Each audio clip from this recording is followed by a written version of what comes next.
வத்தலகுண்டு சந்தையில் வாழைத்தார் வரத்து குறைவால் விலை கிடுகிடுவென உயர்ந்துள்ளது. திண்டுக்கல் மாவட்டம் வத்தலகுண்டு வாழைத்தார் சந்தையில் ஆடி மாதம் முழுவதும் சந்தைக்கு கொண்டுவரப்பட்ட வாழைத்தார்களுக்கு நல்ல விலை கிடைத்து வந்தது.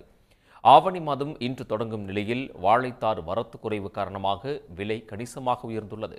பெரிய சைஸ் செவ்வாழை தார் ஒன்று 1900 முதல் 2000 ரூபாய்க்கும், சிறிய அளவிலான செவ்வாழை தார் ஒன்று 1500 ரூபாய் முதல் 1900 ரூபாய் வரைக்கும் விற்கப்படுகிறது.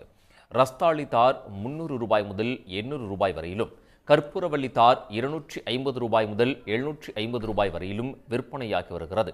நாட்டு வாழைத்தார் 150 ரூபாய் முதல் 700 ரூபாய் வரையிலும், பூவன் வாழைத்தார் 200 ரூபாய் முதல் 650 ரூபாய் வரையிலும் விற்கப்படுகிறது. சந்தைக்கு குறைவான வாழைத்தார்களே கொண்டுவரப்பட்டதால் வியாபாரிகளிடையே ஏலம் எடுப்பதில் கடும் போட்டி நிலவியது. வாழைக்காய் வரத்து கம்மியாக இருக்கனால விலை கூடியிருக்கு. செவ்வாழை பார்த்தீங்கன்னா 1500 ரூபாயிலேருந்து 1900 வரை போயிருக்கு. முப்பட்டை வரத்து கம்மியாக இருக்கனால தார் 700 ரூபா வரையும் போயிருக்கு.